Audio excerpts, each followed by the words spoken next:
Are you struggling for consistency in your sim racing? Does your iRating look like a roller coaster? If so, we have good news for you. The way to get more consistent is to first understand what you're doing differently than the professionals. And VRS is the answer. With our competitive subscription, you will have the telemetry, setups, tutorials, and everything else you need to fully analyze your driving. Our data packs and the ability to compare your driving with the best in the world will show you exactly where to adjust your inputs, change your driving line, and shave seconds off of your lap times. And our powerful and precise Direct Force Pro wheelbase and precision pedals are being used by some of the world's best drivers. All these champions agree that VRS hardware is not just the best on the market, it's also priced well below the competition. So if you're looking to upgrade to direct drive and the best pedals in sim racing, VRS is your answer. If you want to get better, get faster,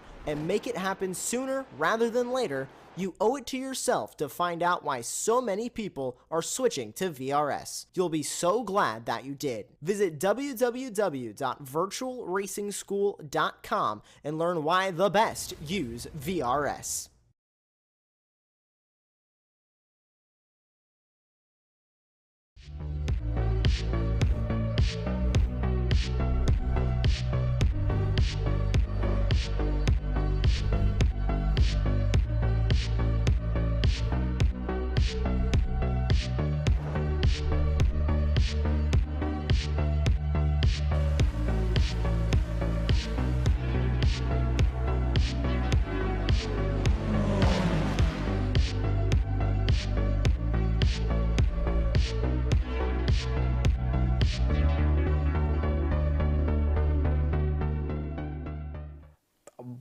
So 3 now, barnstormers of events that have come down to the wire. It's been close every step of the way. Last time out it was Bristol. It's always going to be a bit tricky, you know, a tight oval. As much as we ought to be a bit biased here, I absolutely love the place. It's on the bucket list to visit before I die. But it was all about keeping clean, and those drivers that managed to were the ones that made their way to the front. Yeah, it was. And that's sort of been the story throughout the season. Of course, you do get one faster pair in the championship, which does help out if you have like an early wreck. But keeping that faster pair spare and keeping yourself in play is absolutely crucial for the championship so far that we've seen. And it's just been unpredictable. I don't believe any drivers have got 2 podiums so far this season. We've certainly had 3 different winners. And I think maybe only one driver, I think... yeah, Lennart Schnabel. Lennart Schnabel maybe got all top 10s, I think. Yes. But even he, so he's done extremely well, basically. But I don't think anyone else has got top 10 in every single round. So it's just been unpredictable. It's pretty much what we expected as well. And we're kind of moving through the season and up to round 4 already. So we're actually halfway through the normal season before we have the playoffs later on.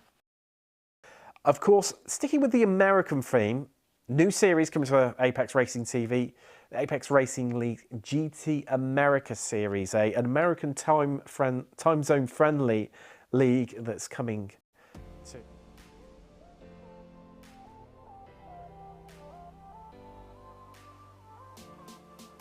Hello and welcome as we are live from Talladega Super Speedway, a track conceived by NASCAR founder Bill France Sr. to be the nation's largest and fastest oval track, and well, he succeeded in both his aims at 2.66 miles. Talladega is longer than Daytona and Indianapolis. Well, the dual NASCAR races at this facility each year have been among the fastest and most spectacular right from their inception. Who could argue, really, whatsoever about it? I am Tim Cox with Charles Michelle, Sam Fitzpatrick. He's in the virtual protection trailer. Charles, what a contrast. Last time out, Bristol. 2 weeks ago, short, tight, compact. You know, having to change gears potentially as well.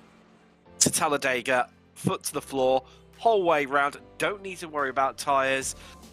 Just ensuring that you're hooked up in that slipstream at the right time to cross the checkered flag and take, well, victory or as high a position as you can possibly achieve.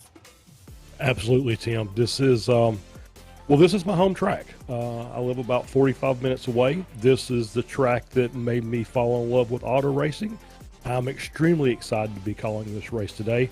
And yes, you're right. Basically, find a brick, put it on your gas pedal, and then ride around for a few laps. And then at the end, we'll start getting racy. But it's going to be just a large pack, and and we'll just see what happens. So they talk about the big one here. But since these drivers have a faster pair, we may end up seeing the big two crashes during this race. And talking about, well, the big one or the big two, as you rightly, I think we're going to see. When do you think we're going to see them? I think we were talking about it before, I think, where there's all that fighting, people elbows out, argy-bargy, trying to get their run time to perfection right at the end. There's going to be a big one at the end. Place your bets now. When are we going to see the first big one, Charles? I'm hoping that it's very late in the race, last 5 or 10 laps. That means that all the drivers have done a really good job of staying in line. One of the things about this when you're running draft races is you'll get this monster run and you feel like you are Superman on the track, and then when you pull out of line, you just basically it's like hitting a brick wall of air, right? So it's that thing is, okay, I'm going to get this run, but can I do anything with it? And that's what it's going to be like for 40 laps or so. Wow. Let's take a bit of a look at, well, we've just practiced coming to an end right now. I think it's a good chance to take a little look at the championship standings and see where we're currently at, as we're already deep into the season. Round 4 out of 9, and coming towards the end, we've got Charlotte in a week's time. Of course, another of the oval tracks. Before we head to our first road circuit of the season, one of 2, Road America. That's going to be an interesting one indeed. See our drivers, well, get on with that challenge, a completely and utterly different one to what we experienced so far this season. And of course, we look to split the championships with the top 8. Points reset to 0. And well, it's definitely been interesting one so far. So many different winners. We've had 3 different winners so far this season, Bruce. Redford, Styx, and yet nobody started on pole has managed to win.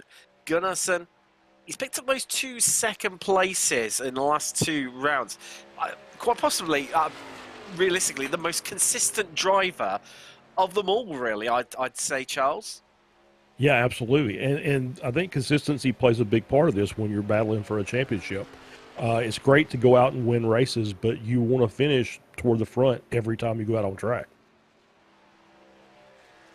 You certainly do indeed, and it's going to be interesting. See what happens during qualifying. I mean, surely, Charles, you want to be as high up the field as possible, because when that big one does come along, you want to be clear of it and have the best chance of getting through and getting out the other side. Yeah, you do. And so what we'll see is we'll see a lot of trucks that are within 2 to 3 tenths of each other. But you start seeing a little bit of the strategy playing out when you see the trucks that are maybe second off the pace, because they're already planning to just ride around the back, right? So they want to stay back there, they want to stay clean, and hopefully make a run at the end. Well, we're about to get it to qualifying. We'll start to find out who is going to come out on the top. We're going to have our 4th different pole sitter of the season. Is Capel, Schnabel or Newman? At least their 2nd pole position of the season. Let's find out. As here comes qualifying. Get ready. What's going to be fast, furious, the highest top speed that we're going to experience all season long. And who is going to clinch it? Well, Charles, I mean, there's so many different drivers, really, isn't it, that could pick up the pole position. It's hard to know where to look, really. I mean, it's so fiercely competed with. I mean, obviously, we've got solo qualifying, so the drivers can't slipstream with one another. It comes down to who's got the best lines out on track by themselves. Yeah, that's exactly right. It's just a matter of getting your truck up to speed. Normally, you'll see the first lap where they're running a high line and staying out to just try and build and build and build. And then on that second lap, they'll drop down to the bottom and try and hug that yellow line all the way around the track. And that is the fast way around here. And it's just a matter of can you keep it on the bottom without scrubbing that speed off? And that's where you're going to get your lap time from. Wow. Not far away from getting some times onto the board and seeing who is going to come out on top. As Norbert Leitner there, just chilling out at the end of pit row for the right possible time. But it's interesting to see, a few of the drivers that clocked it early on, on their out lap, staying up high, trying to build that momentum and build that speed, Charles. Yeah, and I'm just kind of watching. It looks like a lot of the drivers are trying to stay low, and you can build the speed up that way. It's a lot more difficult to get to that very top end of what the truck's performance will allow.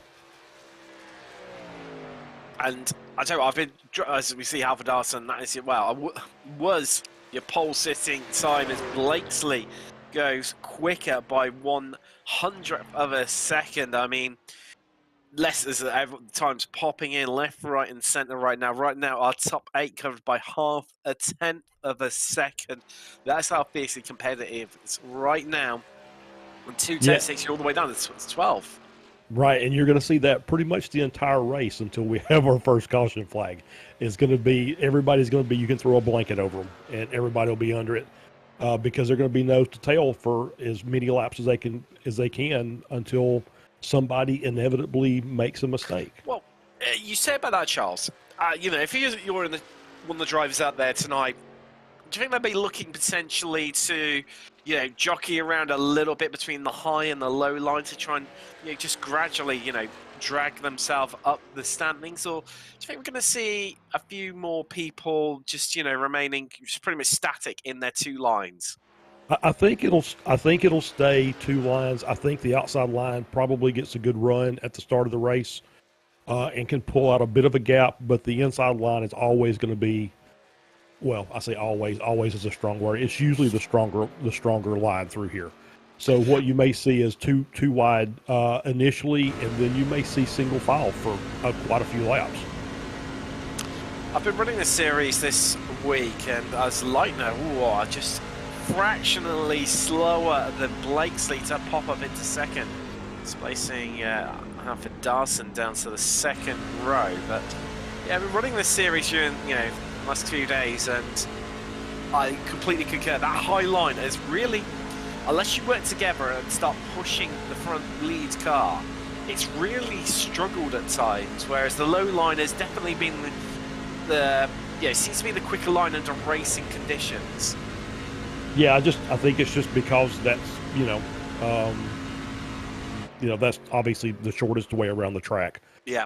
Like I said, you can carry more, and it's marginal here because the track is so big, and the track is so wide that the gains on the outside are just marginal compared to a track like maybe Charlotte, where you can carry that high line around and you don't have to bleed as much speed off in the corners.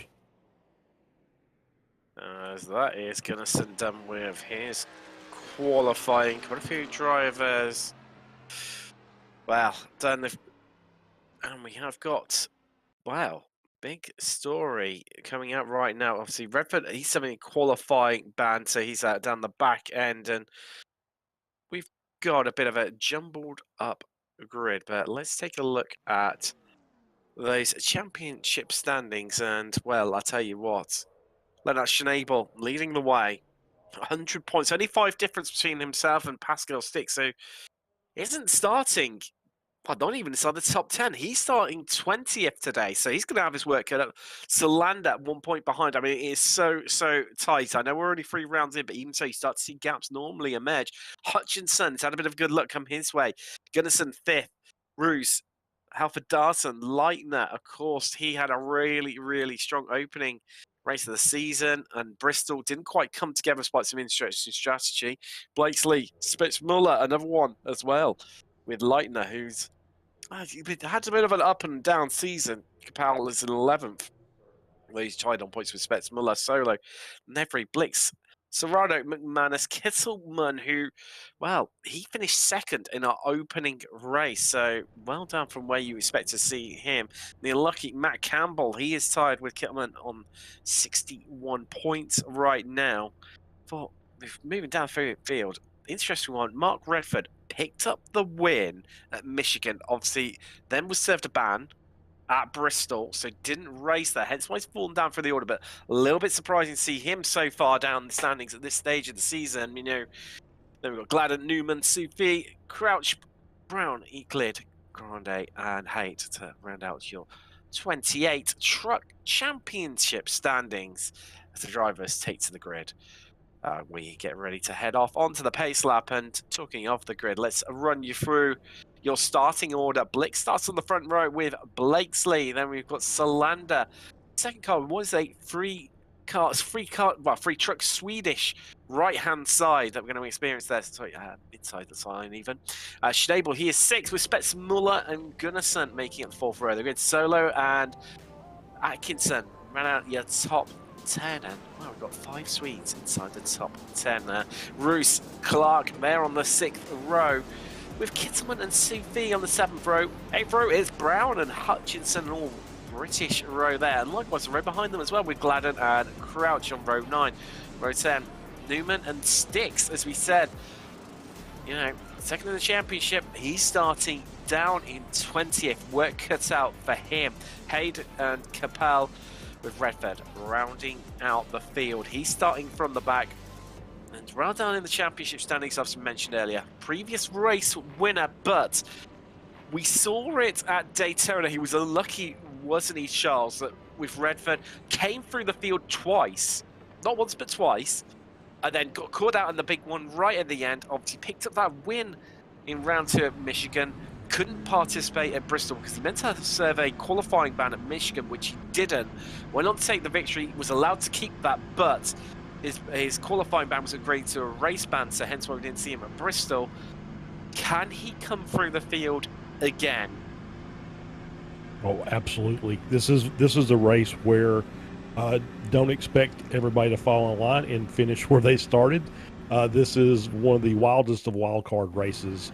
I think this, then when we get to the road courses, we'll see who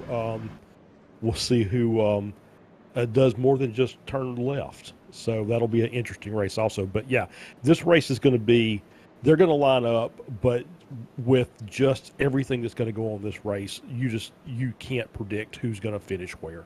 So it's just going to be interesting to watch, see who's aggressive. I'm really looking forward to seeing the teams and how they work together, and see if they work toward lining up behind each other. The Alcantech team that's got several cars in the front of the field, to see if they try and work together and try and stretch a gap on the rest of the pack. Well, let's find out. Pace truck is in. Of course, the start-finish line starts just past the peak of the tri-oval. As here we go. Let's get ready to go racing at Talladega, as we are green and we are away for 50 laps of high-speed fun, action, excitement and drama. And instantly the top two on that high line, Blakesy and Leitner, come straight down to the low and take control.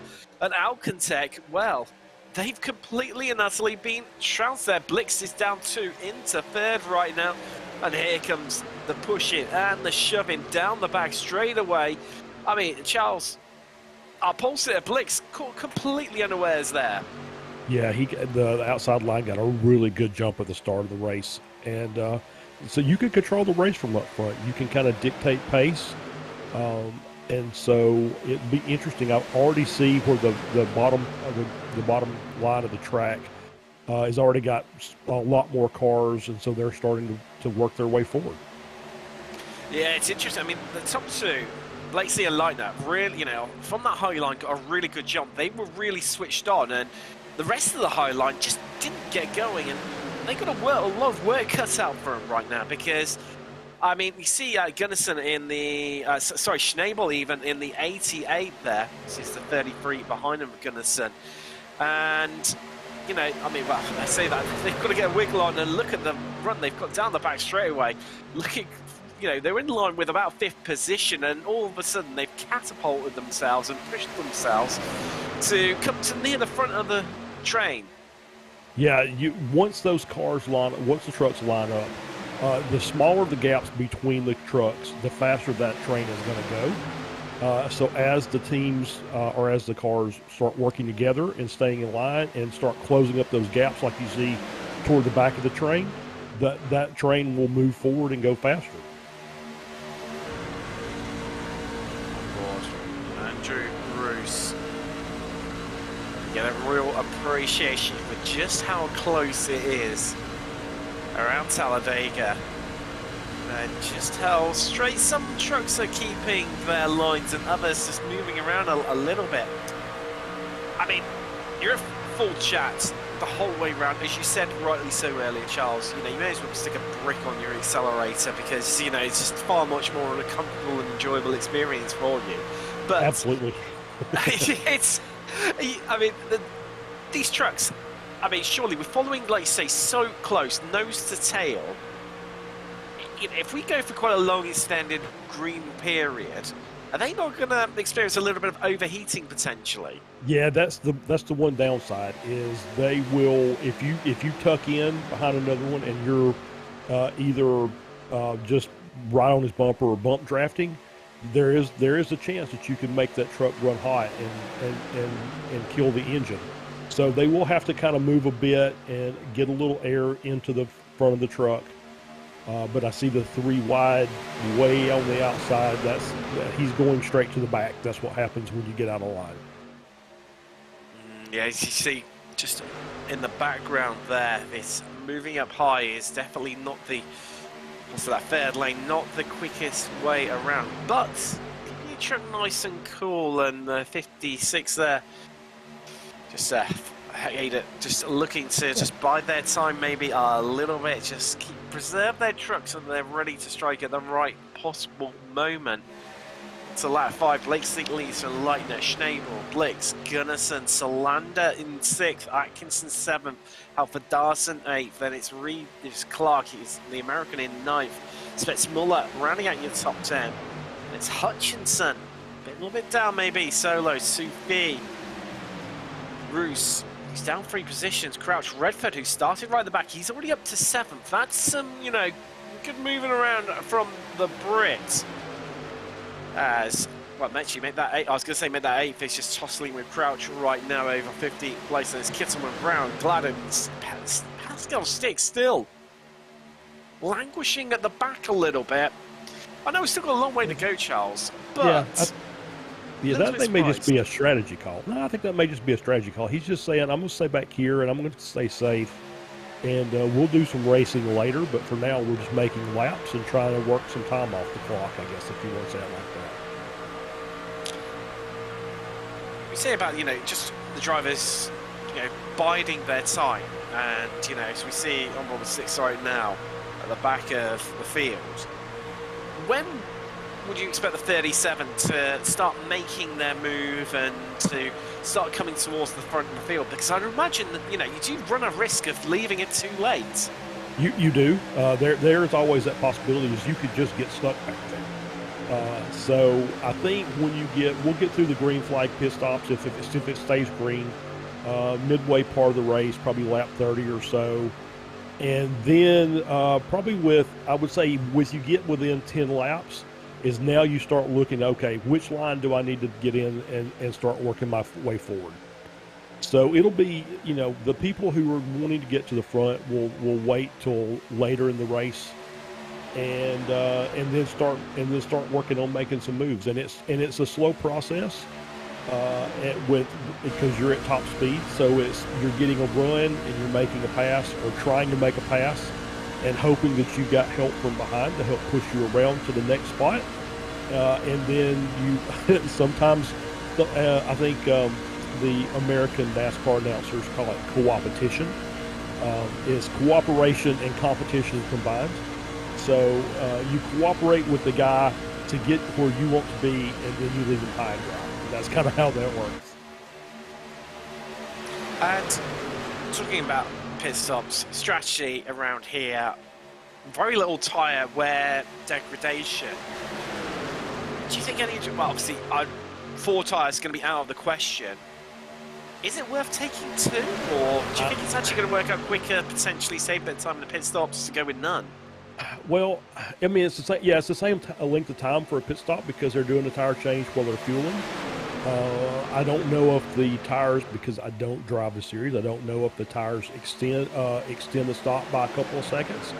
But yeah, 2 won't hurt, but I don't know necessarily that it will help. I think the tire wear here is pretty negligible, and 50 laps is going to be, you know, more than, you know, easy for those Goodyear Racing Eagles they got on those trucks.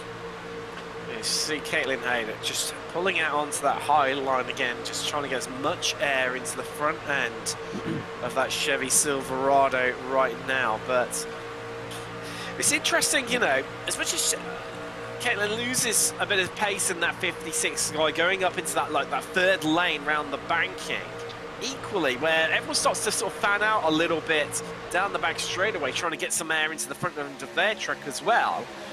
You start to see the 53 start to pick up a bit of pace and, you know, start to make a little bit of progress as well. Yeah, I think they're doing some testing, right? They're seeing, okay, if I get this run from a couple of tenths back, how far can I go up by myself? Can I get a spot by doing that? So they're just kind of, you know, testing the waters a bit, seeing what they can do. You know, she'll run out there on the high side, and then the draft will pull that group back around her. And as we see, and so you'll see a lot of fanning out through the corners, because bump drafting down the straight is one thing, but bump drafting in the corners is a completely different thing. And you definitely want to make sure that the person you're bump drafting can handle it, because it is very touchy. Oh yes, I think it puts the death into definitely, doesn't it? With bump drafting around the corners, that's at least my experience of it. It never ends well. It always ends in tears, and normally for myself as well. So you start to see the high line just working their way forward a little bit again once more. But I tell you what, that jump that Blakesley and Leitner got early on from that high line, started second and fourth on the grid. It's paid dividends to them because they've got to the front. Leitner's been pushing Blakesley along, and they've just been in complete and utter control of this race so far. Lap 11 out of 50. Yeah, absolutely. I think as it gets later in the race, you'll see those some of those trucks go to the high side, thinking they can maybe push the high line a little bit faster, because it's just a numbers game at this point, right? So the truck, the line with the most number of trucks is going to win.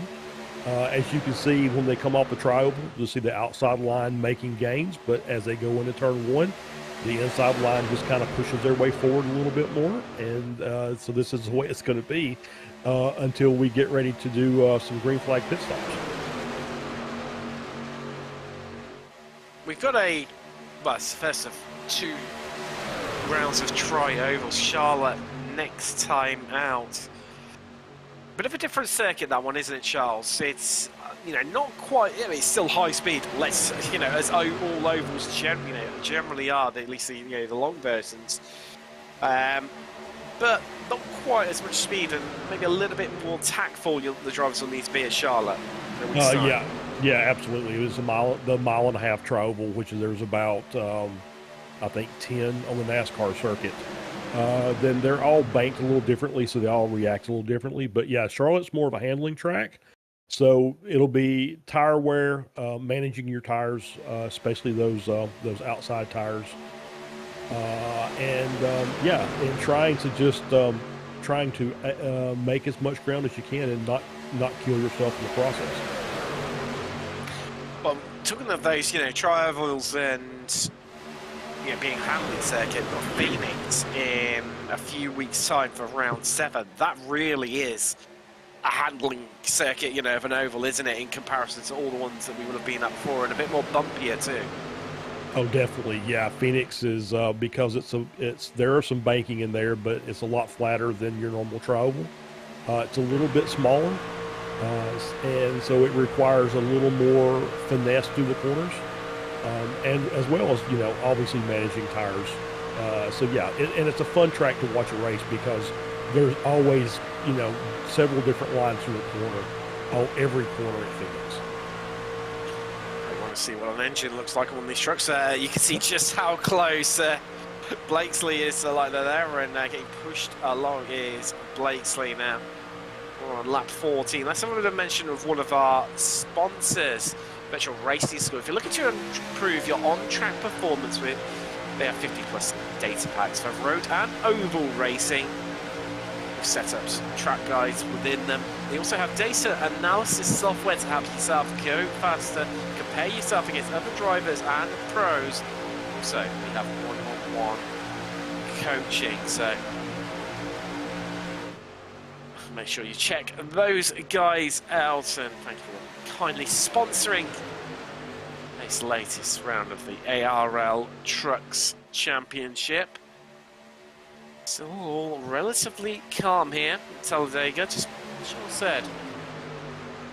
Just just playing the numbers game right now, and things are calm. Yeah, we had a bit of a chat about the ARL Trucks recently on the Late Apex, brand new sim racing show available every Monday. And I tell you what, we've had a real great season so far, haven't we, Charles? Yeah, absolutely. And I was telling Sam before the broadcast, I watched the last episode. Really fun little podcast. Really enjoyed watching the back and forth between you two. Oh yes, and I tell you what, this week's Sun vs Sim, I won't give it away, but I tell you what, it gets a little bit competitive this week, to say the least, and cover all sorts of new content, of course, new content from Race Room and whether it's worth it. And Sam's controversial choice around the iRacing specials, of course, we've got Petit Le Mans coming up soon, and which ones Sam thinks are the best, ranked through down to the worst. There's controversial opinions. We end up falling out numerous times over each and every track. And Charles, what's your favourite? Which one would you go for? It's hard to well, and I can't even say it because it's no longer a special event. But I love driving Le Mans. But so of the current ones, I'm gonna have to say Watkins Glen is my favorite track. So well, that ties in nicely with myself and Sam. That was one of the things that we probably agreed with. I wouldn't go maybe quite that strong, but yeah. We both enjoyed Watkins Glen, which we do come here there later in the season. Looking forward to that one, seeing these trucks. Absolutely. But around there, it's a cracking circuit, and I'm sure we're going to be here for a great evening of racing when we hit there. But I tell you what, Hayden, is pushing that not high line, but the higher high line, lane 3, and I mean, starting to make it work a little bit, isn't she, Charles? Yeah, I mean, she is. I think she's managing to get a little bit of toe as trucks kind of flow in and out, and I think she's picking up a little bit of draft. And I haven't seen her really up against the wall, so I don't know that necessarily she's side drafting the wall. But yeah, she's just kind of hanging out, and she's making that line work fairly well. Well, I'll tell you what, looks like she's giving it a bit of a go on occasion, because I tell you, she seems to be getting closer and closer to that wall. I've tried side drafting the wall, Charles, and it requires a lot of concentration, especially when you come into the curves and the bends, doesn't it? Because one tiny mistake, you're in the wall, bang, race over, potentially. Yeah, absolutely. I mean, because you're basically full speed, you're on the limit of what the tires will let you have, and yeah, so one mistake coming through that corner, and it's pretty much race over. A little look at the championship standings as well in this quieter period. Schnabel leading the way, and I tell you what, the 88 starting to get that high line to work right now, and they're starting to come up on the front. And Sticks, you're currently second in the championship. Still remains down in 20th right now. Solander third, then it's Hutchinson, Gunnison, Roos, who a little bit further down through the standings right now. But Alpha Darson, Leitner, Blakesley, your current leader here tonight at Talladega. He sits 9th, and well, if he can stay where he is right now, Charles, this is working out an absolute treat for him in terms of those championship standings. Yeah, absolutely. Yeah, so this is a very tight championship, and at race 4, the gaps are still really small. So it just goes to show that there's a lot of good quality drivers in this field, and it's a challenge every time they get on the track. Yeah, definitely it is a track, and as Sam just said, as mentioned in our that's of course rightly so Daytona. We got 60% of the race through in the green conditions. Charles, I know you're not from the Las Vegas, but being a betting man, do you think we're going to break that? Do you think we're going to go longer than 60% of the race under green? Of course, we managed to we had green condition pit stops, didn't we, at Daytona too? We did. And I think I think you'll start seeing pit stops around that lap 30 mark. Obviously, the guy out front has the worst fuel mileage, right? So the guy that's out on the front of that is getting he's not getting pushed a lot, so he's not really bump drafting. So he is full chat. The guys behind can save a little because they can just kind of brake drag or just kind of ease off the throttle just a slight bit. And can conserve, that extra ounce or two. So they might can stretch it to an extra lap, but I think these are going to be one of those where once the first group come in, you'll see everybody in within a lap or two. Well, we're not going to be far away from that. We're 21 out of 50. We're not far off 50% race distance. Blakesley, really working away. And as you predicted early on, Charles, you predicted that, start to see just one single line forming. Well, it's starting to happen, isn't it? A lot of those front guys on the outside line have dropped down onto the low line, and the 18 currently leading the high line right now. That's Skylar Atkinson, who of No Limit Sim Racing in the Toyota, and well down, 7th, whereas Schnabel was leading the high line. He's 5th now, but they've shuffled around a little bit where they've all zipped in together with one another. Yeah, and that's for everybody else in the field. That should be concerning, because now you've got 5 or 6 Alcantech trucks together. So it's hitting early. Well, that is really early. Got a few people diving in. Wow, it's all the Alcantech guys. And now you see why they went to the bottom, because they're actually by doing this, they are going to be able to draft each other and get back up to speed much quicker than if they come down as a single. So now they can, once they come back out on the track, they'll all be together and they can draft back up to speed, and that's probably going to put them up near the front. So diving in with them was Redford, he's had a cracking little stop there. He's managed to jump the 64. Spitzmuller too, getting the jump on a few of the other trucks here as they all race out of pit road. Spitzmuller comes out on top of everyone. So we had Spitzmuller, Blix, Salander, Gunnarsson, Redford, Halford-Darson, Schnabel, Capel, and Solo all dipping into the pit lane on lap 23. The rest of the field carrying on, although we've got Stix, Newman, and Gladden. They've came in this time around. Obviously, where it takes a little while for these guys to get up to speed and out of pit road. Now, at Daytona, we saw this, didn't we, where for the wannabe guys, where they came in early and it actually worked out really, really well for them, and they got the leap at everyone else around them.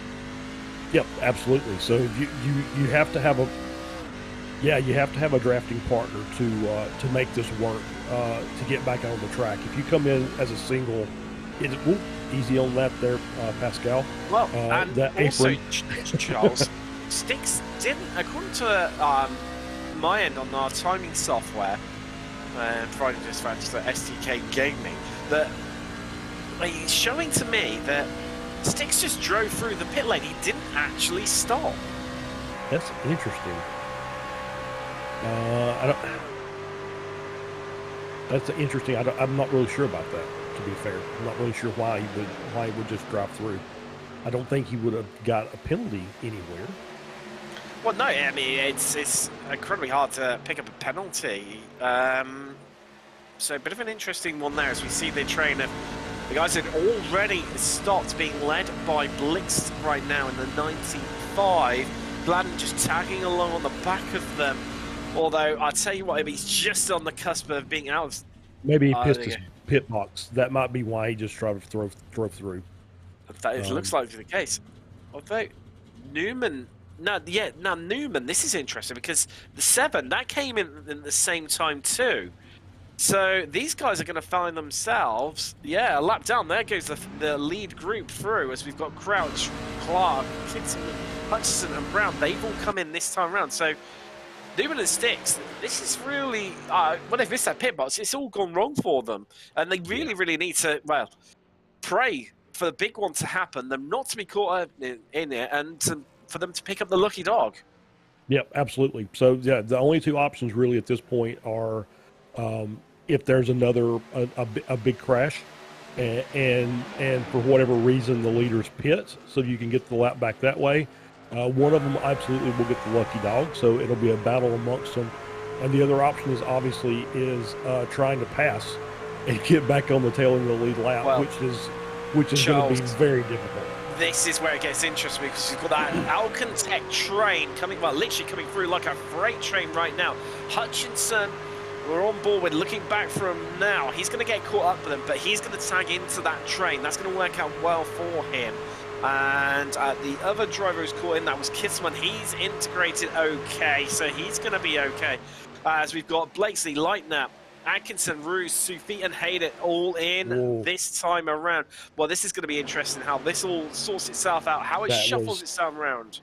That was a very smart move by Hutchison in the 73. He went high not necessarily to pass the truck that was in front of him, but just to block the train. Because if he would have stayed in line, they would have just went high and they would have lapped them again. They would have lapped those trucks. So that was a very smart move on his part. Although it doesn't look like it paid off for very long. Well, we're 3 wide here at Talladega, and I tell you what, Sufi's going to come out in front, but here comes the train. What is going to happen, because they're trying to get up to speed right now. Everyone else coming through at full chat. Is this going to be the big one? We've got a group of 4 out front. Sufi, Atkinson, Ruse, Leitner. As what happened to Blakesley? He's lost out big time. He's all the way down in 15th right now after a brilliant start, leading every single lap up until lap 23. He had the longest stop of everyone, and well, there he is in the 17. It just shows, doesn't it, Charles? It can all go wrong for you in the blink of an eye, but Sufi's gonna hold on to this one. Absolutely. I think that they broke the Alcantech train up a bit. They were 2 down low, there were 4 up high, and so that saved those guys for a lap or 2.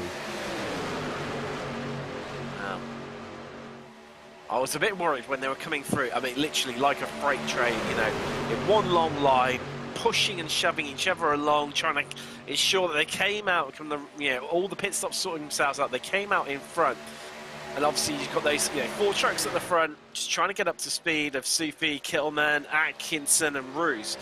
But whether we were going to experience the big one, we didn't. It all managed to sort itself out.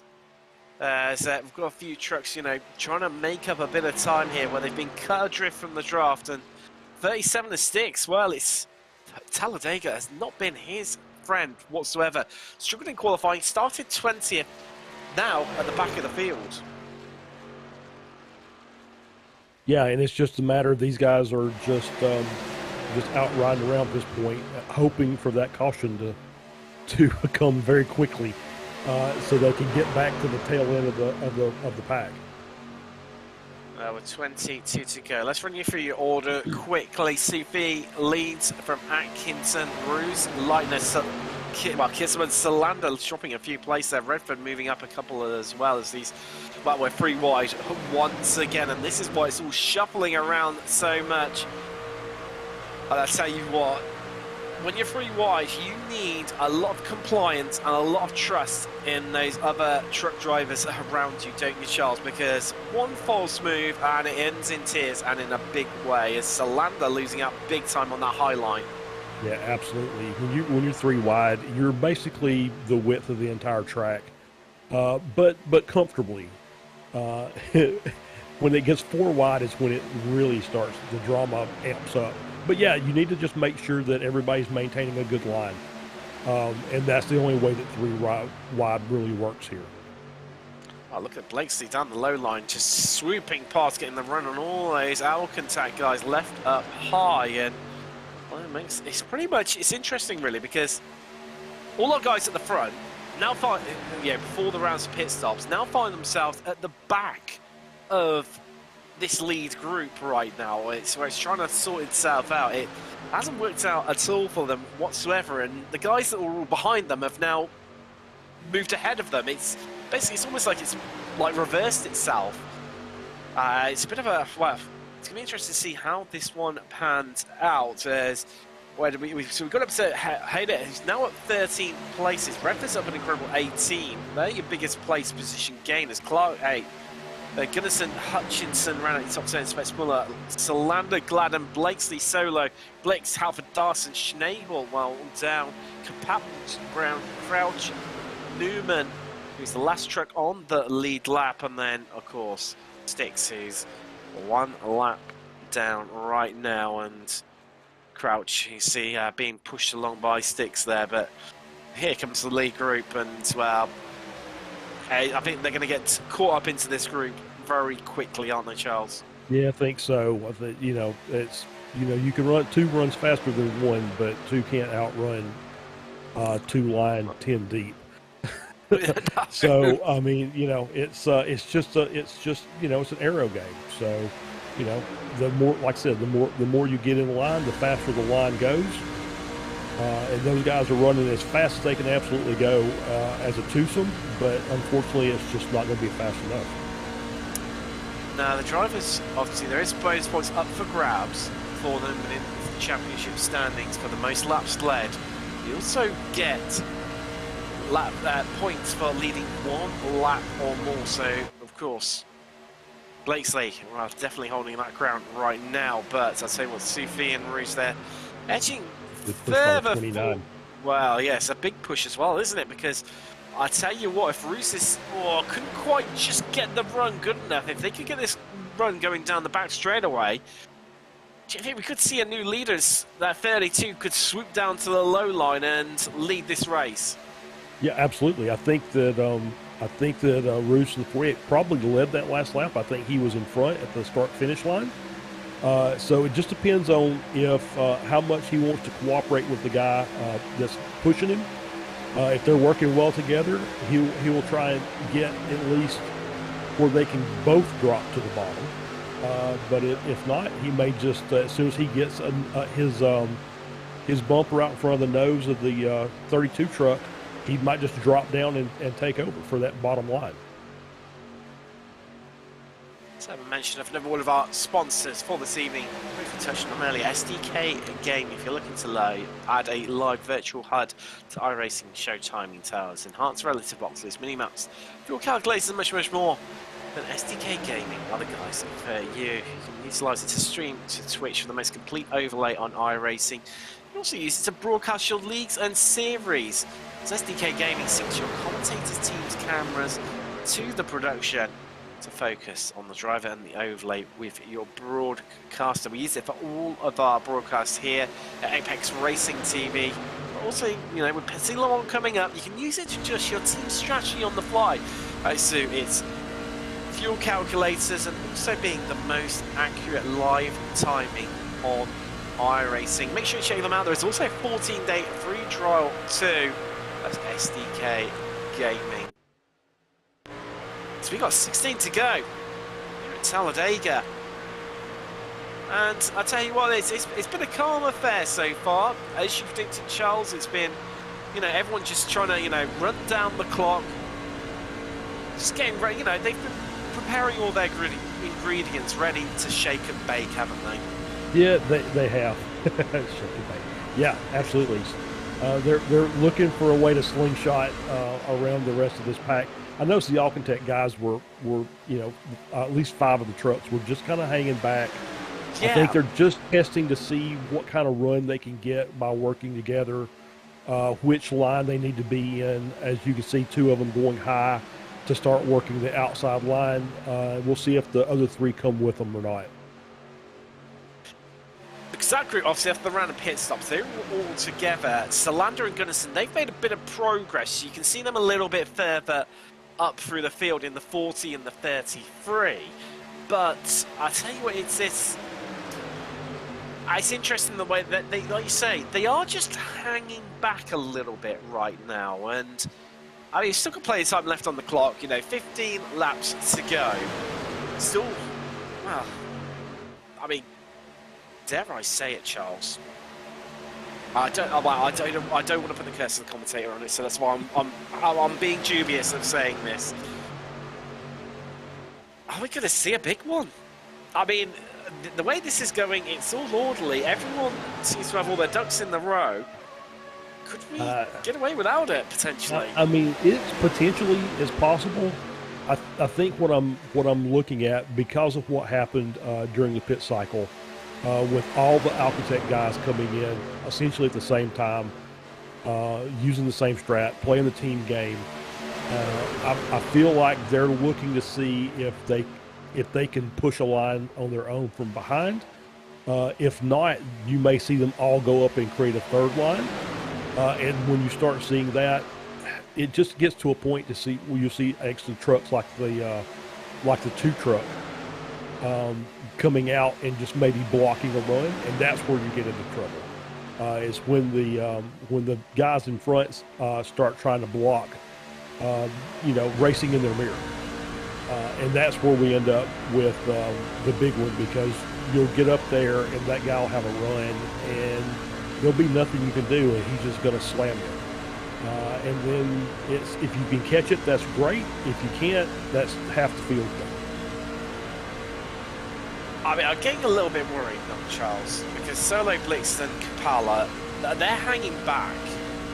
Obviously, where they're trying to act as, you know, those sort of rear gunners, the sweeper, trying to work out and observe the whole field. But, I mean, I was getting a little bit worried for them, because are they leaving themselves a bit too far back? Because if they get cut adrift from the pack and out of the slipstream range, yes, they can push each other along, but equally, that pack in front of them are doing exactly the same. As this is looking back from Newman, number 7 truck, and, well, here comes the pack, and Newman about to get enveloped by it right now. I mean, you can just look at the closing distance in terms of speed.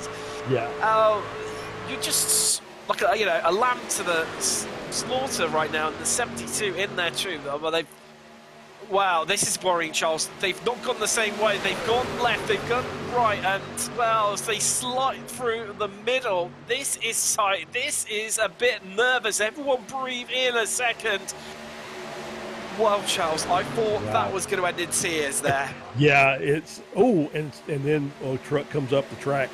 Yeah, that's, they did. I think Newman and Sticks did a really good job of just working together and maximizing what they could.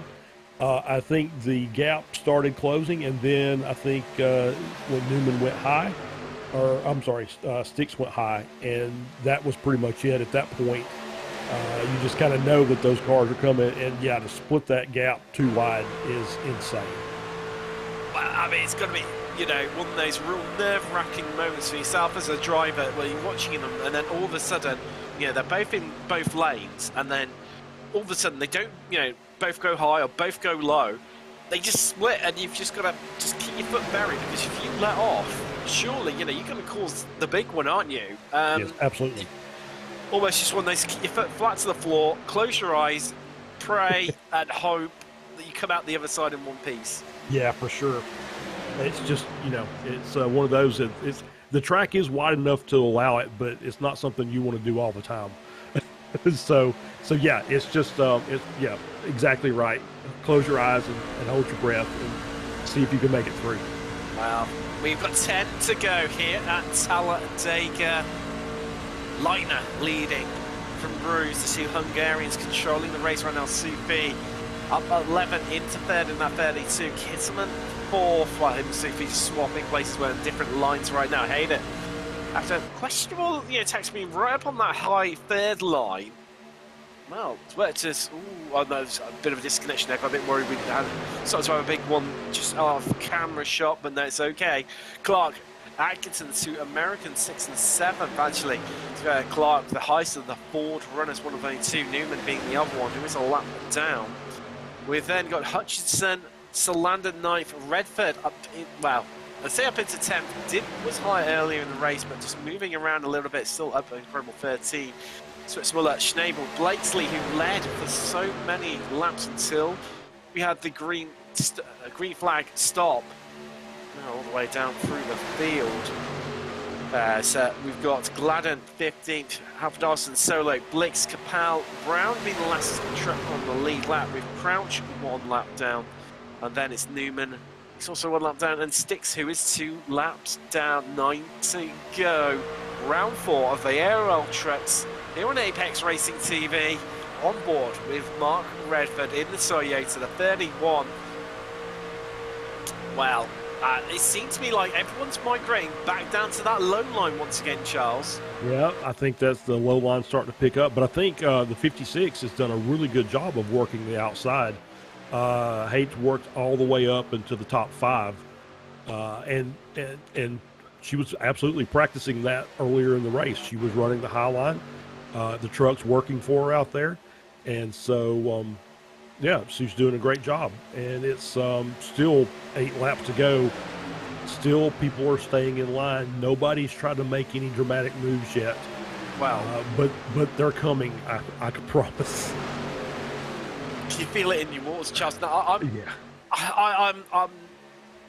I'm worried, Charles. I'm worried because not for the big one, but it's those Alcon takes. There's 3 of them at the back. Solo, Blix, and Capal. And they're pretty much dropping out of slipstream range right now. You can just see them, there you go, in the background. I can't decide, Charles, whether this is really good because they're trying to almost hang back from the pack for when the big one happens. They don't get caught up in it. But if it doesn't happen, they've completely just, they've done themselves over here. I can't work this one out, whether it's inspired or whether it's a big gamble that's just not worth taking. I mean, they're a good 8 tenths behind Halford Alston, who's actually in 16th. They've won their teammates as that highlight starts to work once again a little bit more. It's getting a bit closer in the corner. Yeah, it's you still don't know. I think they are expecting the big one to happen, and I think we're kind of expecting the big one to happen. But so far, everybody's done a great job of just keeping off of each other, and we'll just see. I mean, it's somebody's going to take a chance because you got those people up front that are 1 or 2 trucks away from winning a race that may have not been up there previously. And there's a V8 motor, and so you're just going to get that. You're going to get that. Somebody's going to take a chance, and it's either going to pay off or it's not. So it's when you're shooting craps, you got 2 chances to win and 10 chances to lose, and that's about the same odds you've got here at this race. Oh, it is indeed, isn't it? As I tell you what, I think there's more of those Alcantech trucks dropping back off this lead group. There they are, the 38, the 31, and the 88, the 81, and the 33 there, all starting to just drop back even further to join their teammates a little bit more. There's a sense it's starting to brew. You can see the dark clouds on the horizon. There's the occasional rumble of distant thunder. And that big storm's coming. Yeah, for sure. I'm wondering, I think maybe they're dropping back to maybe pick up their teammates to make sure they don't lose the draft. And then if they can all get lined up, you may see a 3 wide pass. We're seeing 3 wide right now. Come over the start-finish line. Oh, the 17 there in the middle, just getting a little bit bumpy. The 72 nearly tagging the rear end. Well, it's starting to happen, isn't it? We got 4 to go here at Talladega, as that is Hutchison, the 73, up high, up wide, the 34 coming along for the ride too. That's Gladden, not worked out for him. They've lost a bit of pace, a bit of momentum. People starting to jockey for position right now. And it's coming, isn't it, as well. Leitner at the front, Kisserman making his way forward in the 11. He's picked up a couple of places on this last couple of laps. You see the Toyota just in the background there, the 32. That is of Sufi. That has the other Toyota of Redford right behind them. Toyota's running strongly here. So when we come past the line, we're going to have 3 to go. As we're going 3 wide, once again in the mid-pack between, that's the 2, the 73 and the 31 is, yes, down low, and they sort themselves out once again. It's starting to become a little bit more frantic, and I tell you what, I think you were right, Charles, where those Alcantech cars and so trucks have just dropped back a little bit just to pick up their teammates. And it seems to be what's happening right now, because they seem to be closing back up again. I can cross that little worry off my worrying list now. Yeah, so, if they can get a good run, you may see this 3 wide, 6 deep toward the front of this pack, as we can see them starting to work their way back up. Well, I was going to say, surely they need to be starting to work that now, because when we cross the line, we're going to have 2 to go here at Talladega. I think they agree with you. Here they come on the outside. Well, there you go. They're running that high line. They're being aided a little bit by the 2 and there's the block. Here we go. That's the big one. Oh, and it's not worked out for the Alcantech guys as they try to scythe their way through. And it was coming. It was coming. Our first yellow of the evening with 3 to go. The big one has happened. Yeah, Wow, Charles. you just kind of see this in a lot of these races, these what we call super speedway or plate races, where you've got that giant pack. Obviously, the Alcantech guys had a run on the outside, but you know the two decided I need to be in the front of this group because that can get me to the front of the field, and it has to be perfect, and it wasn't. Well, let's take a look at the slow motion replay. So trying to wind this down a little bit and just trying to understand exactly how this unfolded. Well, up front, they were all safe. And it was the two, wasn't it, of Regis Clark, the Ford F-150. You see, there you go, moves up because the spot, as you said, Charles, that train coming through Alcantech, who, well, they had nowhere to go. And yep, they had nowhere to go, and then they hit him in the corner, which we already said was not a great proposition to begin with. And just, you know, it's hard to hang on to that when you get that kind of a push in the middle of the corner. I was going to say, it wasn't so much of a push, it was a big thud, wasn't it? And that sent them into the 73, and that's what started off the absolute mayhem and the carnage. And wow. So many trucks will open up.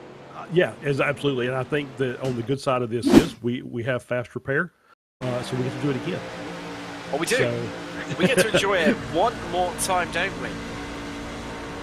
And now what I'm spotting here that Hutchinson, he's been into the pits, but he didn't well, it's not registering. He actually stopped as well, we see from Solander's point of view. Oh, and that 81 just ran down, didn't it? And then ended up collecting. I didn't quite catch who it was he managed to collect in front of them, but yeah, at that point, basically, you're not in charge anymore. You're just a passenger in the truck. Wow, here we go. More trucks into the pits. So we did have Spencer Miller, Clark, Blakesley, Brown all came in. Oh, and Crouch too. Now we've got, well, pretty much Alcantech, other than Schnabel. The only one the Alcantech truck's staying out. He managed to get through it as you see fast repairs happening left, right, and centre. Bruised and battered trucks instantly transformed into brand new, immaculate, showroom fresh trucks heading out. As there's the 53 of Spencer Muller. There's going to be some big winners, some big losers out of this. Let's try and have a bit of a look as everything's starting to shake down a little bit. And, well, Blakesley, I think if anything, he's lost a few places. Regis Clark, obviously, as we mentioned in that too, it'd be unfair to call him the instigator. But, you know, obviously he moved up high, was then pushed. It was a bit of a racing incident in some ways, but the first initial contact made with him that then started off the big one, as that is Sven Newman into the pits in 7. Now, he would have the pit list's got to be closed now, surely, hasn't it, Charles? And I think so. I think I saw the red lights flashing when he came down. Wow. Going for tyres. He's gone for the right. Is the truck going to pop up and do the left as well? No, he's just gone for right side. Now, no harm in that. No, he has picked up the lucky dog though, hasn't he? So he has headed back around. So he will be on the lead lap when he comes out. Needs to catch up with the pace truck, but light's still on the pace truck, so we've got when they come across the line, it's going to be 1 to green. Yeah, the good thing is because of the size of the track, you can make that up pretty quickly. It's a slow lap, so there's plenty of time for him to work his way back around to the back of the pack. But obviously, where we believe he's come in and with the pit lanes closed, that because well, that's I think it's just an EOL penalty. Anyway, well, I was about to say that it's an EOL penalty, which ultimately that's not going to affect him, is it? Because he's going to be at the end of the line anyway. Absolutely. And I hate it for Sticks because obviously Sticks and Newman were working together trying to keep Newman on the lead lap. But then when they got past, that obviously gave Newman the lucky dog. So really didn't help Sticks out very much in the end. It's definitely been around to forget for Pascal Sticks. The Austrian in the 37 has, well, qualified poorly, and then he just never really got going all race long, has he? He's just seemed to, you know, he was stuck around 20th, which was where he started for most of the race. I mean, you could argue, you know, there was only a few people who were making progress. A lot of people were, you know, remaining sort of line astern, you know, static in position, but it's just not worked out for him at all, has it, this evening? No, it really hasn't. It's just one of those races once you get behind, you just can't catch back up. So let's take a refresher of what we're at in the championship standings as we head into it. See Sticks, as we were just talking about there, he is second. So this is where we were at coming into tonight. They're not live.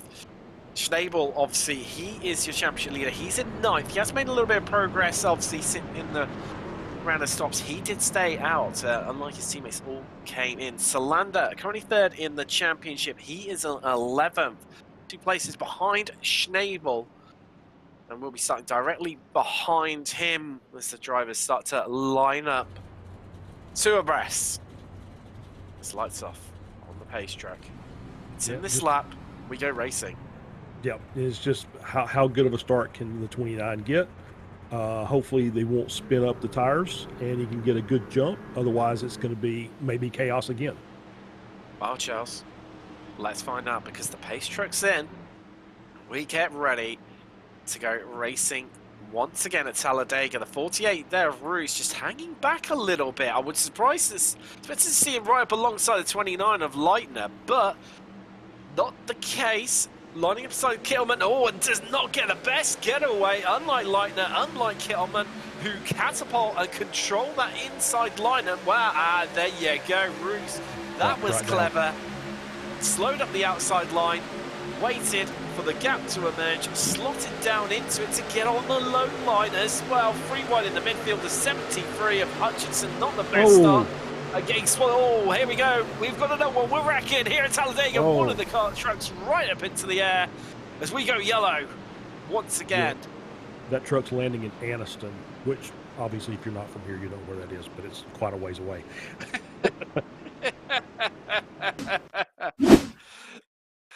Well, let's have a look at the replay. See how it happened. Hutchinson didn't. Oh, it's already happened earlier on. 56. Yeah, the 56 got turned. I don't know. I think maybe she came off the bottom and maybe the bump from behind was on the corner as opposed to, straight on the back bumper. Well, so we look down from the helicopter. We're going to see here the 56. What happened to Caitlin Hayde in the Chevrolet? All looks okay right now. I did wonder if the 32 might have got caught onto it. It's got Redford right behind in the 31. Moves up high. Does it then shut the door? Yeah, there you go. Yep. Moved up high, but not high enough, and then started to come back down again. Got tagged by the 31 who, well, a bit of an instant bystander, and that's what starts the skittle effect. Yeah, it was hard to tell if maybe she was thinking, I mean, she'd been running the high line all day, so maybe she was thinking she could get back up there, but I think maybe when she moved out, she realized there's not any help up there, so she maybe thought to try and go back down, but I don't really know. It looked strange, but yeah, it was just one of those that you got to pick a line and you got to stick with it, especially through the corners. Oh, Alpha Darson's going to fall the lap down. That is bruised, battered. Wow. Surely that's trying to limp that truck home, but I'm not sure it's going to make it, Charles. It does not look like it's going to make it there. Let's find out as the field streams through. Trucks into the pits. Leitner is in from the lead. Kittelman in to Sufi. Well, I think or is he blowing his engine? No, I mean, they may have not fueled up enough to handle the green-white checkers here at the end. Well, that is very true. That is a really good point, that Charles. Those drivers that have clearly covered it off have, well, we can see they're the ones that have stayed out. And, I mean, equally as well, is how many green-white checkers they've accounted for. Have they left enough in the tank to cover one? If we have a second, which... does happen, or even a third. Yeah, so this is the second one coming up. Well, I think. exactly. So it's wow. We don't have long to find out, do we? No. That is blitzed in, and well, I don't. He's already had a fast repair, and I believe Salander has Kisselman. Well, he's looking. It's a bit hard to tell because he's got the 18 set pit board right in front of him. I think the front end looks okay. Yeah, he's all right. Thank goodness for him, but not enough fuel on board, so he's had to splash and dash to get himself home as the 11. But it's really hampered him because he was right at the sharp end. He was running in second and third, you know, that sort of position. Now right down through the field. Yeah, and you know, for the 56, you know, this was her first time in. So, you know, even with the wreck, she gets to go take her fast repair and still got a chance to get a decent finish because now we've got several trucks that are going to be, you know, either in the pits or way down on pace that are not going to be involved in the finish of this race. So we've got one more green-white checker that's available to us after this one. And then we will there'll be a race to the finish. But will we need it, Charles? We only made it after the previous green-white checker. We only made it to turn 1 before we had the big one. But the big 2, as you did say, you predicted 2. Are we going to make it through to the end, or are we going to see another one? Let me find my Magic 8 Ball. Okay, no worries. While you're searching for that one, Charles, I'll have a bit of a mention of our other sponsor for this evening, Apex Racing Academy. They have 29 data packs involving setups and track guides. They have integration with another one of our sponsors, VRS Virtual Racing School. They also provide weekly group coaching sessions and much, much more. Make sure you check those guys out. I know one of our fellow commentators here at Apex Racing TV, Austin Knight, he tried out one of their coaching sessions and well, went back for more. Not once, twice. It was like the buffet, an all-you-can-eat restaurant. He just kept going back for more and more, and it's really improved his on-track performance. He races in touring cars, a little bit different to, obviously, what we're experiencing tonight, but they've got a whole raft of knowledge across all different series, from rallycross to road to ovals, tin tops and open wheelers. So there's Lightner trying to catch the back of the pack. And I'm just trying to think from memory and look at where the drivers are. I think that surely the lights have got to be off on the pace track, and it's got to be in this lap, Charles, I would say. So, as we talked in the last green-white checker, that Styx did not get his lap back. He did get his lap back this time. So now he is back on the lead lap, so he actually can make up some positions and get a decent finish out of this race. Well, could it be a rags to riches tale for Styx? You know, there's every possible chance here now. You can never tell. I mean, it may be the next crash may be coming down to the start-finish line for the checkers and take out half the field, and we get one of those videos that you can see on YouTube where the guy drives through the smoke of 20 trucks going in opposite directions and wins the race. This, you know. The perennial, like Moses parting the seas and just heads through the middle of it. Well, we saw it. Redford is lining up on the front of that outside line. At Daytona, he had a rags to riches to rags, back to riches, back to rags story again in that evening. But pace truck is in. Here we go. Get hyped, everyone. We're going racing once again here at Talladega. Can we make it past one corner? Can we see the checkered flag this time around? Well, here we go. Put foot to the floor. Here goes Roos. Here goes Redford. The gap emerges between Atkinson. Is Redford going to slide his way down? No, he looks like he's going to try and charge right around the outside on the high line, but I'm not sure it's going to work because the 18 closes up of Atkinson and he's going to push the 48 of Roos. Oh, the wiggling there. Here we go. We're wrecking again here at Talladega. Wow. That was tragic. It was. Was Redford being pushed mid-corner? He was. He got a good start, but as the inside line started asserting itself again, I think he had one of the Alcatech guys, and I didn't see which truck it was, but was trying to give him a push through the corner as the 18 was doing on the bottom to Roos in the lead, and it didn't work out. You could see where he got that tank slapper going. So this is what happened to Sticks at the back of the pack. He's looking okay as though going 3 wide. Now, this is what happened to Redford. So it was the 33 that was giving him the push along, which was Jonas Gunnarsson. And just couldn't get it lined up. Well, you can see, so he's moved up a bit high, and he just tried to cover him off, squeeze him there, nudged into him, and then he's tapped him again, and that's what's caused him to unsettled. Round he's gone, and the third, well, he's wedged into the wall, gets taken out by another truck, and it's Gunnarsson coming back down into the pack that's then caused the skittle effect, and everyone's gone flying. Sven Newman in the 7 caught up in that too.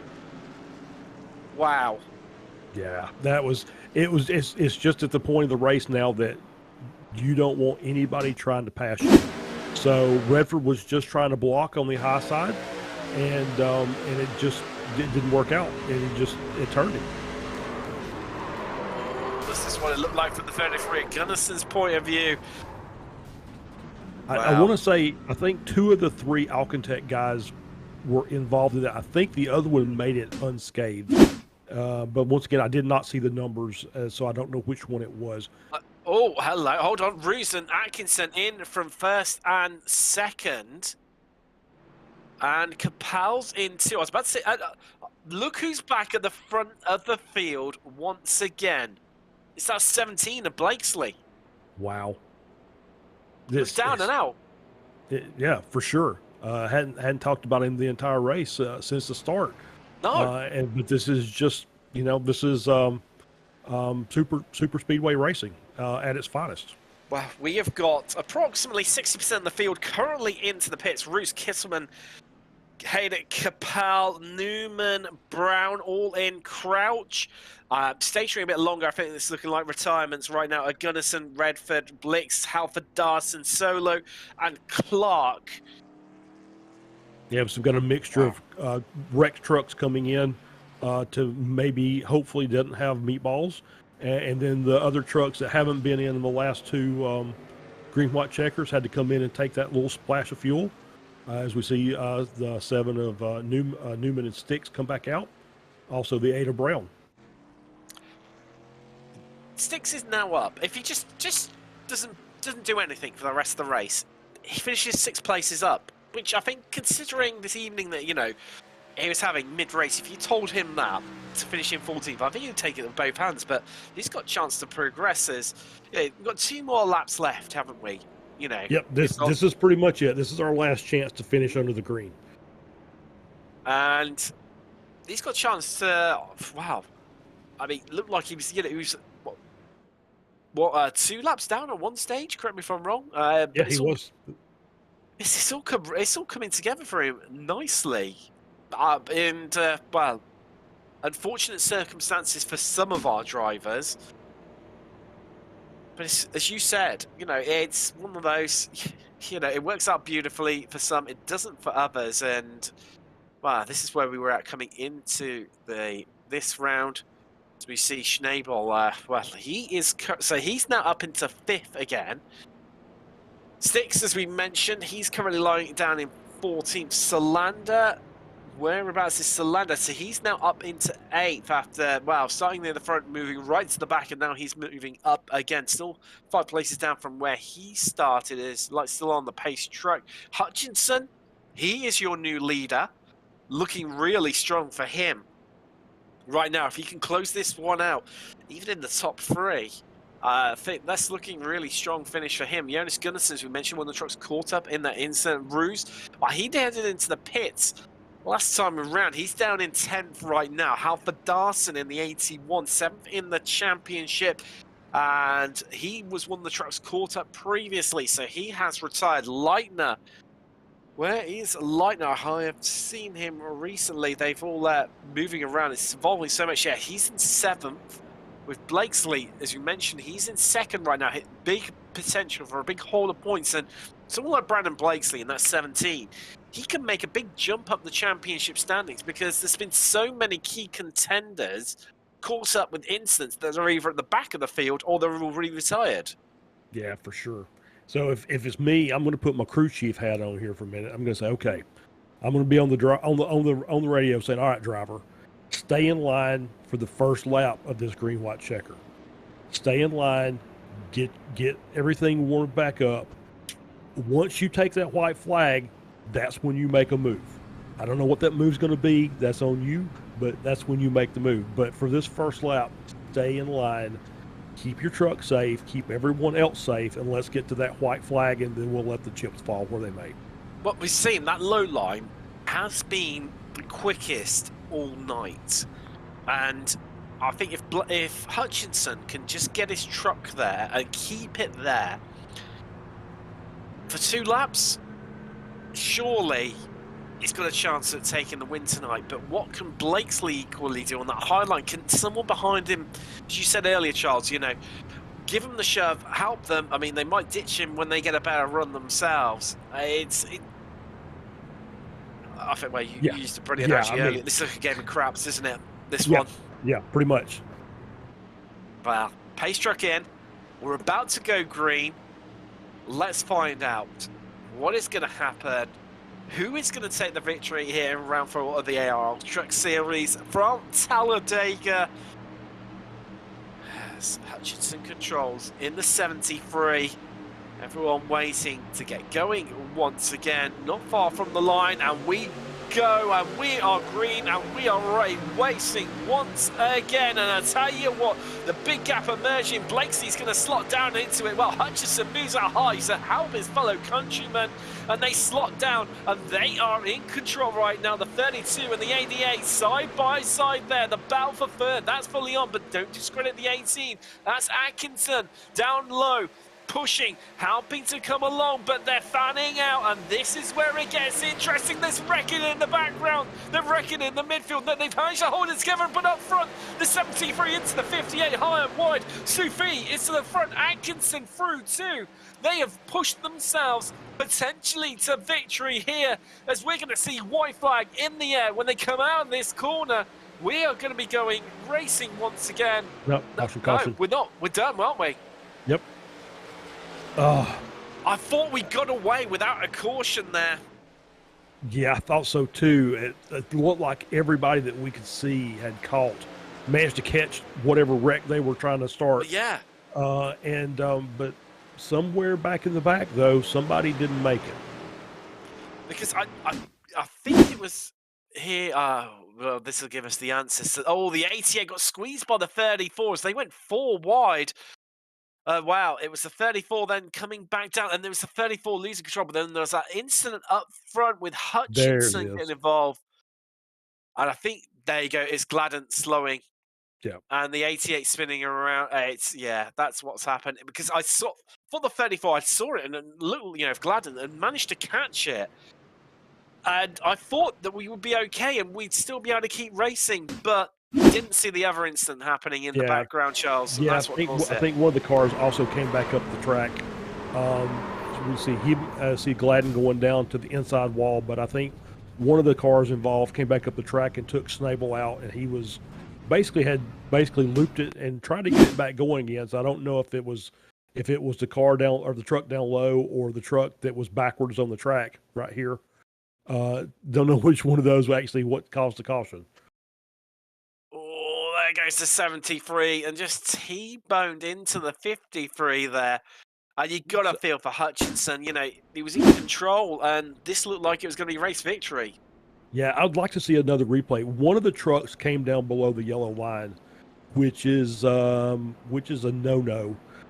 That's not part of the racing surface. So I don't know if there's I don't think there's a penalty involved, at least through iRacing, but he was down on the bottom and then came back up on the track a bit, and I think was another potential, not necessarily instigator, but another potential reason that all the carnage happened. I should say, aprons, they are designed for protecting your clothes while cooking, not for racing on ovals. And like I said, big no-no for them to be on that one. But, well, checkered flags out, and not the photo finish that maybe we were hoping for, but wow, Charles. Wow. 1-2 for Toyota. They've, and congratulations, Mathieu Soufi, your race winner here today. Atkinson second, Capel in the Chevrolet picking up the third. And, well... And Newman, to be a lap down and come back and finish fourth, in 15 spots where he higher than he started is amazing. And it just goes to show how crazy these races are. I hadn't even processed that one yet. It's been so crazy. I mean, I'm going to do some quick maths here, so this is going to probably go horrifically. Our top three, combined between them, gained 40 places. That's amazing. Yes. Like I said, it just goes to show you when you get to these super speedways that anything and everything can happen, and usually does. So it was a very standard race for the first 45 laps, and then it basically all went to it all went downhill from there. Wow, Mathieu Soufi, being from Belgium, land of the waffles, not the donuts, and going to ram it in the wall, light at the rears, and well, burn through some of that rubber that way. Oh, Matthew, come on, just light them up and go for it, son. There we go. That's better. The Victory Donuts alive and well here at Talladega. Congratulations, Mathieu Soufi of Flemish Sim Sports picking up the victory up an incredible 13 places to the 32. Atkinson in the end second. Capel for Alcantech third, up an incredible 19 places. Sven Newman, another big storyteller from this race, as you said, Charles. One lap down, came through in the end to bring that seventh home in fourth. Blakesley, after control so much of the race, then fell backwards, ended up fifth, but had almost the potential to finish on the podium here. Might be disappointed by that one. Leitner, sixth. Then it's Hutchinson, seventh in the end. He's been classified despite being spun out and shot into the wall. I think he's going to take that one with two hands. Definitely is the 73. Sticks was 2 laps down, now finishes in 8th. We said about watching out for him at the restart. He was down at about 14th, 15th. So that is a great result for the Austrian, of course, in racing. Spitzmuller, 9th. Caitlin Hayden.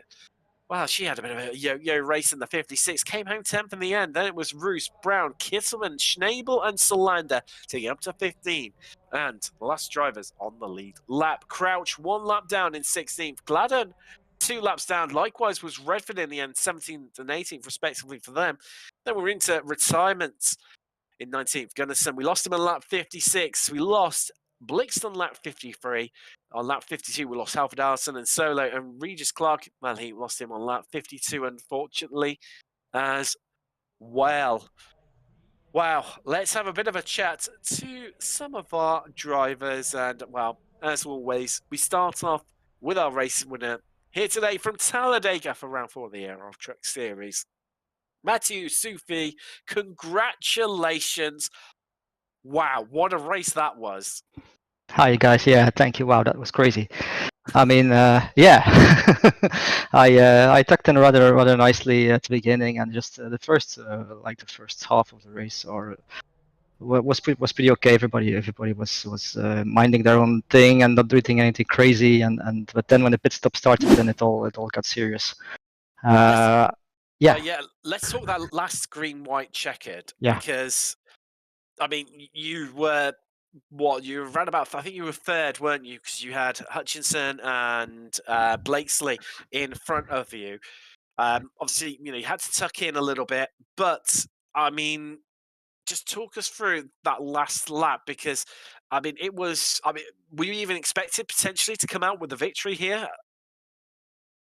Yeah, I mean, the last Green White Checkers, I had a bit, I picked up a bit of damage of the last of the incident just before, so I wasn't sure how my truck was going to be, and I said to myself, okay, I knew this was going to be the last attempt anyway, so and I think how things were going, how things were racy, I knew there was a big chance of another caution happening during the first lap of the last attempt.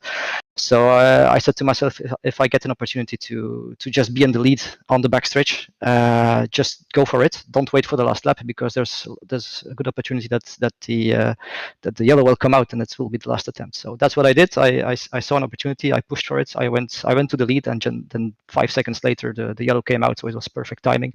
A bit of luck, but I guess you need that here at this place. Well, exactly. You've got to be there to take that luck when it comes your way. Matthew, before we let you go, anyone you want to give a shout out to at all? Yeah, sure. Big shout out to my Flemish SimSport team and the sponsor Viraco.eu, which is a sim center here in Belgium. Great guys. He just opened a brand new sim center with lots of cool things to try out. So if you ever pass through Belgium, be sure to give him a visit. Most certainly, that's Matthew Sufi, your winner here today, round 4 from Talladega. Thank you. Charles, I believe you've managed to grab another one of our drivers, and I think it's Leonard Shable you've got standing by to have a chat with. Yeah, absolutely. Hey, Leonard. Very interesting into this race, don't you think? Yeah, it was kind of a luck show.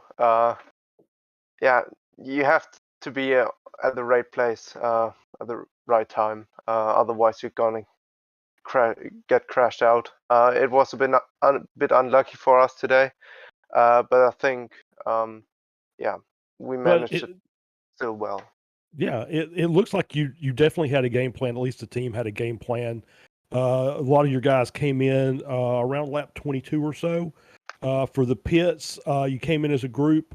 I think knowing that you needed to be going in as a group so you could come out as a group so you could draft together and try and get back up to speed. Is that kind of the way you had laid things out prior to the race?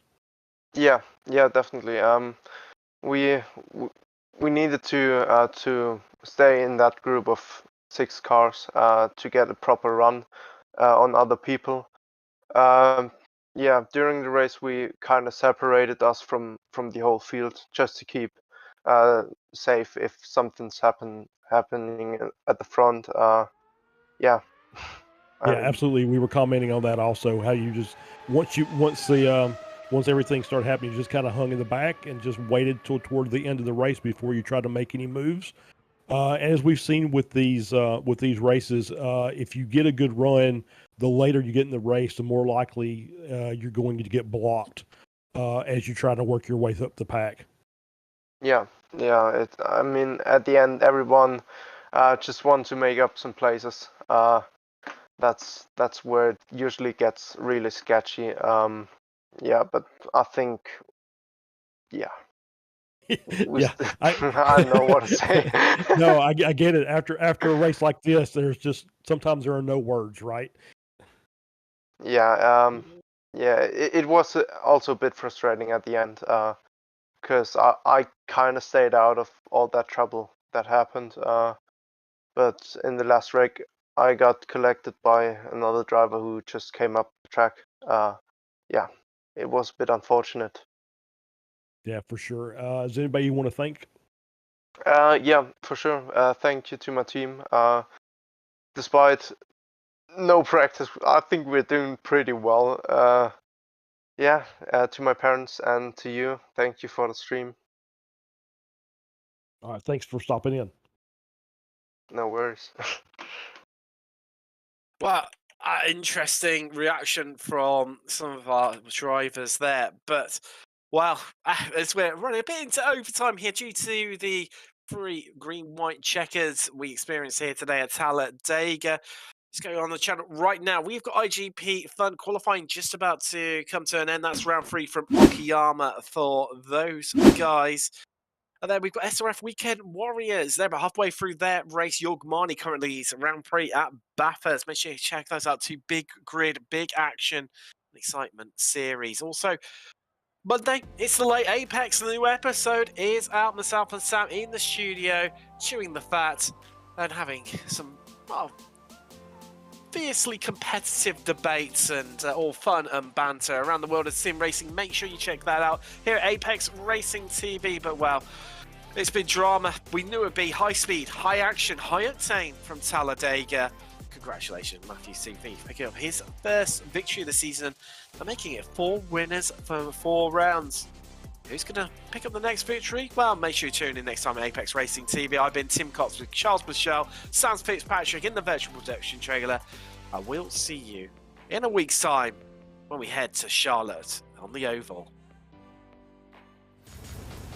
Are you struggling for consistency in your sim racing? Does your iRating look like a roller coaster? If so, we have good news for you. The way to get more consistent is to first understand what you're doing differently than the professionals. And VRS is the answer. With our competitive subscription, you will have the telemetry, setups, tutorials, and everything else you need to fully analyze your driving. Our data packs and the ability to compare your driving with the best in the world will show you exactly where to adjust your inputs, change your driving line, and shave seconds off of your lap times. And our powerful and precise Direct Force Pro wheelbase and precision pedals are being used by some of the world's best drivers. All these champions agree that VRS hardware is not just the best on the market, it's also priced well below the competition. So if you're looking to upgrade to direct drive and the best pedals in sim racing, VRS is your answer. If you want to get better, get faster, and make it happen sooner rather than later, you owe it to yourself to find out why so many people are switching to VRS. You'll be so glad that you did. Visit www.virtualracingschool.com and learn why the best use VRS.